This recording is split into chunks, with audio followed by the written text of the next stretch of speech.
नहीं, ये बात आपकी सही है। ये तो ऐतिहासिक मौका है। पश्चिम बंगाल ऐसा राज्य है जिसमें कभी बीजेपी की सरकार नहीं बनी। बहुत सालों तक किसी को उम्मीद भी नहीं थी कि पश्चिम बंगाल में बीजेपी की सरकार बन सकती है। तो इसलिए अब वहाँ सरकार चलाना और भी बड़ा चैलेंज होगा। ये बिल्कुल सही कहा आपने। देखिए, मैं आपसे एक बात कहता हूं, मोदी जी स्वयं बंगाल के विकास की चिंता करेंगे, अमित शाह जी चिंता करेंगे, क्योंकि ये हमारे लिए एक चुनौती भी, एक अवसर भी है। आज बिहार में, रजत जी आप बहुत दिन से नहीं आए, जरा बिहार की सड़कों में घूम आइए आप, जरा पटना का मरीन ड्राइव घूम आइए आप, जरा पटना का एयरपोर्ट देख लीजिए आप, जिसको भ्रमण में कुछ मैं काफी सक्रिय रहा हूं।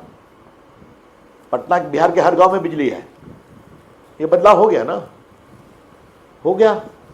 उसी प्रकार से बंगाल में बदलाव होगा, विकास भी होगा, उद्योग भी आएगा। और मुझे पूरा विश्वास है कि बंगाल में जो उद्योग की रही है पूरी परंपरा, वो जागृत होगी। और रजत जी, मैं आपसे एक बात और भी कहूंगा, आपके रिसर्च टीम को कहिए कि जो बजट एलोकेशन होता था उसमें उद्योग पर ममता जी कितना खर्चा करती थी और मदरसों और मौलवियों की तनख्वाह पर कितना बजट का खर्चा करती थी, ये भी एक बार निकलवा लीजिए, तो सारी बातें सामने आ जाएंगी। दो तीन डाउट्स हैं जिसके बारे में तृणमूल कांग्रेस के लोग अभी से कहना जिन्होंने शुरू कर दिया। एक तो उन्होंने कहा कि जो एसआईआर में वोट कटवाए, वो वोट कटवाने की वजह से बीजेपी को इतनी बड़ी जीत मिली।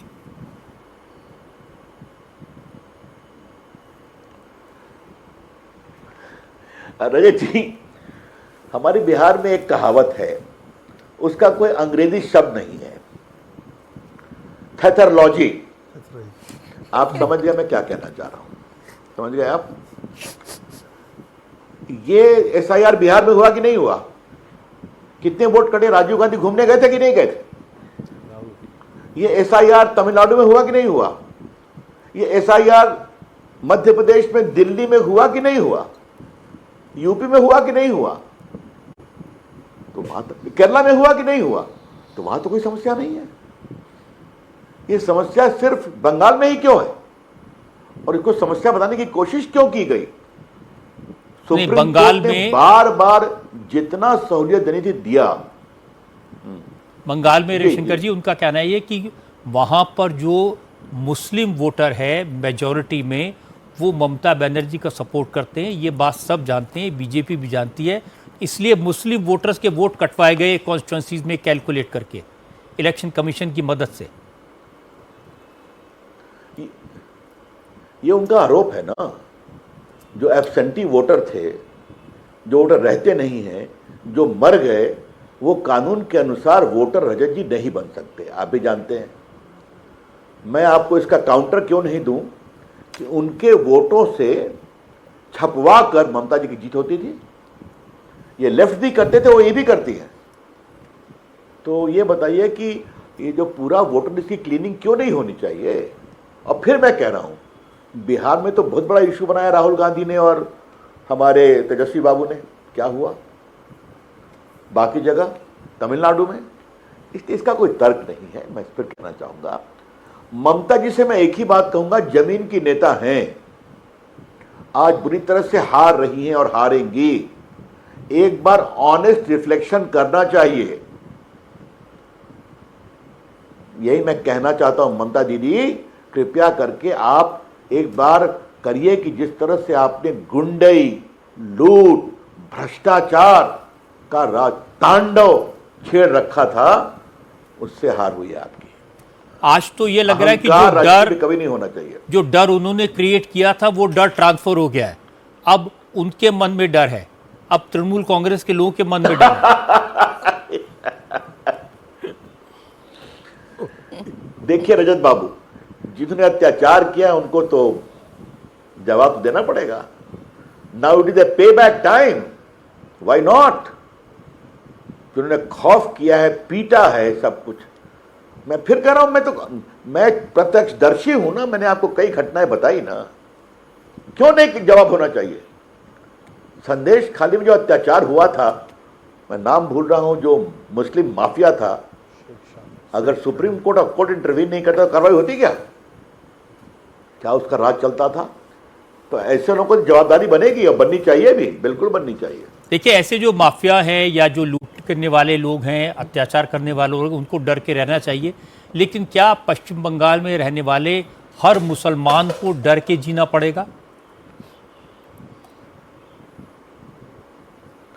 इसका कोई आधार नहीं है। अच्छा क्या रजत बाबू आपने एक सवाल किया, मैं आपके इस सवाल का जवाब दूंगा अपने एक ऑब्जर्वेशन से जो मैंने आपकी अदालत में दिया था। जब सीए आया था वहां सिर्फ मुस्लिम लोगों को आपने बुलाया था, मैं उस समय केंद्रीय मंत्री था, और मैं उसको दोहराना चाहता हूं।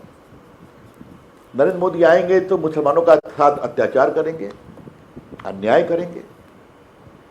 क्या ऐसा हुआ क्या कि अगर गैस की सुविधा दी गई तो मुस्लिम गांव को नहीं दी गई? अगर हर गांव में बिजली आएगी तो मुस्लिम गांव में नहीं आएगी? अगर प्रधानमंत्री ग्रामीण सड़क बनेगी तो मुस्लिम गांवों को बाईपास करेगी या नेशनल हाईवे बाईपास करेगा? जबकि लालू जी अखिलेश जी करते हैं। क्षमा करिए आप, मैं जानता हूं बिहार में, यहां मत करो, यहां हमको वोट नहीं मिला है, क्योंकि नरेंद्र मोदी जी की सरकार ईमानदारी से महसूस करती है कि सबका साथ सबका विकास करना है तो ये हमारी ड्यूटी है। वोट दिया या न दिया ये हमारा संवैधानिक दायित्व है। वही यहां भी होगा। आपने हमें वोट दिया या नहीं दिया, आप हमारे काम को देखिए, हम सबकी चिंता करेंगे। आप मुझे एक बड़ा सवाल आपसे पूछता हूं, जो पूरा जो वैक्सीन लगा था कोरोना के समय में, वो वैक्सीन को लगाने में भारत सरकार की बहुत बड़ी भूमिका थी। मैं उस समय टेलीकॉम मिनिस्टर था, तो हर लोगों के मोबाइल पर जाए, ये भी हम लोग first dose, second dose, booster dose, क्या उसमें क्या मुस्लिम गांवों को छोड़ा गया क्या? नहीं ना। तो ये सारी चीजें तो सामने है ना। तो वही प्रशासन का विभेद रहित जो मानक है वो बंगाल में भी चलेगा। Development without discrimination, appeasement no, terrorism no, गुंडागर्दी नो, यही तो गुड गवर्नेंस है। देखिए, पहले जब सीपीएम की सरकार थी तो उनकी गुंडागर्दी थी, फिर तृणमूल की सरकार आई तो उनकी गुंडागर्दी हो गई। अब इस बात की क्या गारंटी है कि जब बीजेपी की सरकार बनेगी तो वो उसी रास्ते पर नहीं चली जाएगी?